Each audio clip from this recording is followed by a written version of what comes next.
Okay. Now, in this one, I want to tell you about how I met my military man. I was born in Vancouver, British Columbia. I am a Canadian, and my husband was living in England. He was stationed at Mildenhall at the time, and we met in an internet chat room. It was an MSN chat room, and it was called 3016. We met in the year 2000, and in all honesty, we were friends at the time. It was just we had this room, it was 3016. There were like a whole bunch of us that were always hung out in the same room, and we got to know each other. It was, there was Cupcake, there was like all sorts of different name people, Horse, Mustang. I was Redheaded Girl, and my husband was Xander. Or well, we called him X. But we were friends for quite a while.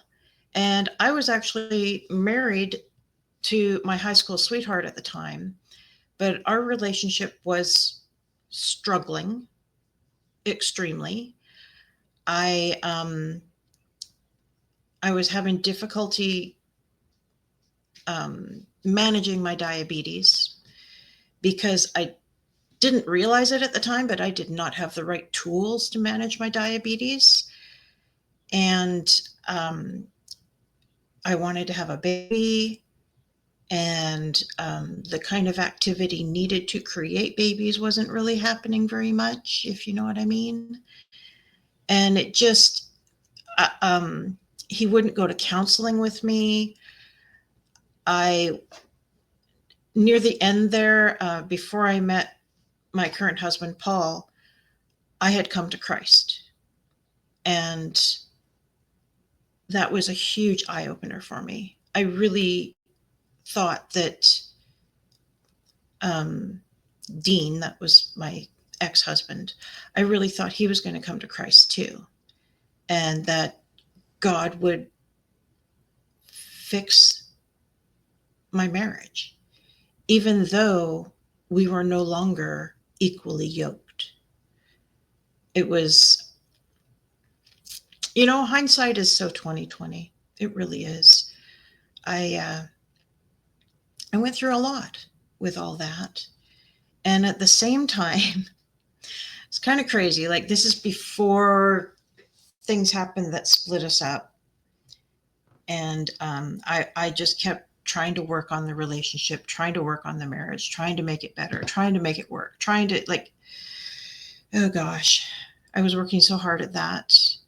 Um, at the time, I had built a hair salon in our home. So I was doing hair to the home, and he would go out of town for 10 days, be home for 4. That was kind of the cycle we were on. And like I say, I was going to church. I was getting to know God again. I was like, to be honest with you, I was amazed that God loved me. Uh, I grew up in a Roman Catholic, God's mad at everybody world. And I got lost. I didn't want to have anything to do with that. So, but yeah. So yeah, I was going through an islet cell transplant. So they had a study up in Canada. We lived in Edmonton, Alberta. Well, I lived in Sherwood Park, but that's just outside of Edmonton. And I got 2 islet cell transplants done. And I was off of insulin for a month or so. And then slowly I started having to go back on insulin. And it's kind of cool that I went through that. And I went through that. I was getting ready for the study, doing everything I needed to do. And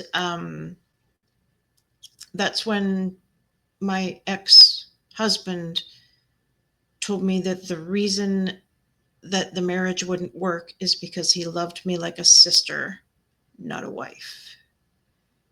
And that was my breaking point. I was like, well, I don't want to be married to my brother. So that's when my world flipped upside down. And he left. He was basically going to stay out of town instead of coming home every 10 days.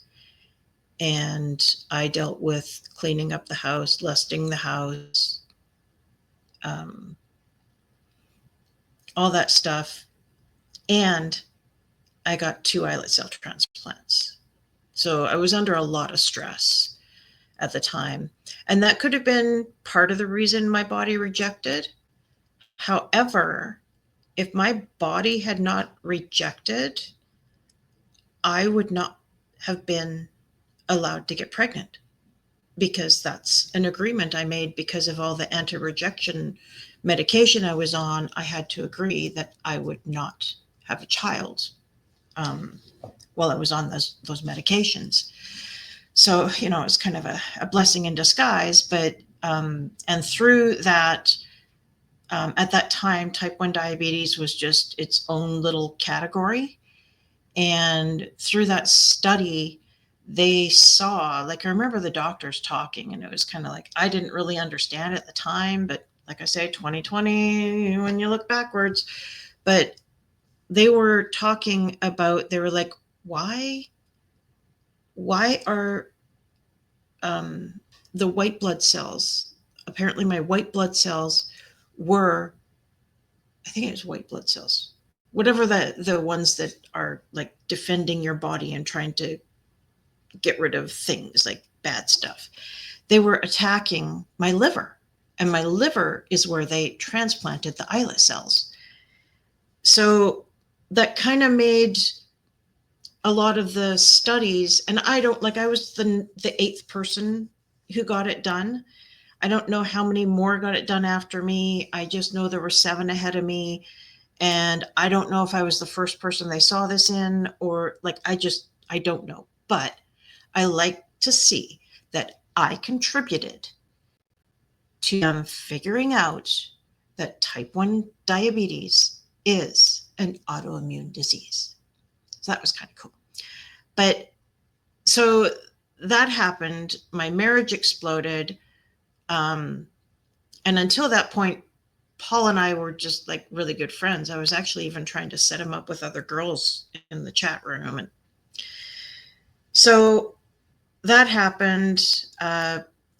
My chat room, everybody was there for me. Everybody was so supportive through that. It was phenomenal. It really was. I would love to be able to create that kind of community for people, because we still talk a little bit on Facebook, but it's not like it was. We were all in our 30s back then, and we just really were there for each other. We really got to know each other on deep levels. Some deeper than others, but and there were, of course, some a-holes in there too, but it is what it is. So after that, when I was going through, I can't even remember the timeline here. I don't think I had gone from my first transplant yet. And Paul and I started getting closer and spending more time together. We were in Napster a lot, listening to music, and Napster was our thing. We were downloading all this music and just having fun in there, and talking, getting to know each other. And I can't fully remember the turning point, but I think it was because Christmas was coming up, because I got my transplants in October. And it was It was actually November 1st and November 15th, I think, is when I had my transplants in 2000. And yeah, Christmas was coming. He knew he was going to fly home for Christmas and be in Chicago. That's where he's originally from. So he asked me if I would like to come meet and meet him in Chicago. And I was, of course, skeptical. I was like, whoa, okay. I think I know you, but do I know you? Um, he introduced me online to his sister, and she's like 2 years younger than he is. And we were emailing back and forth. And I got to know her a little, and I started, he built some trust with me. We exchanged pictures. At the time, there was no, I think there were videos online, but they were more like higher production videos. Regular people weren't doing videos online. And I think the only place videos were, if it was around at that time, was YouTube. But I don't know. So, anyways, we met in Chicago. And that was fantastic. Like, never in my life had someone looked at me and I truly saw love in their eyes for me. That's it. I was sunk then. So we spent a week together. I met his whole freaking family on New Year's Day. The whole family. I didn't go there until the 26th of December. So I had Christmas with my family at home. He had his, and I met his whole family. That was a little bit intense. But then he invited me to Europe.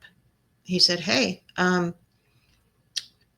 if you get a flight, pay for your flight to come to England and to get back to Canada, like a return flight. And he said I could come spend the summer with him there. And, I was like, okay, this went really well. So yeah, if it doesn't work out, I get to go to England. And he's like, I'll take you to Scotland. I'll take you to Ireland. We'll do this. We'll do that.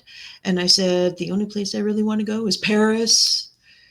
So he said, okay, we'll go to Paris too. And he said he just covered everything else. Like I stayed at his place. He fed me. He took me places. He spoiled me.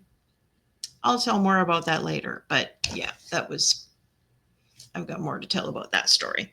So yeah, that's how we met. And it's been, well, we got married in 2002. So we've been married for a while now, and it's been great. But I will stop it there, and I will continue the story. Let me think. What would be next? Oh, yeah, my trip to England. I'll tell you more about that. Bye.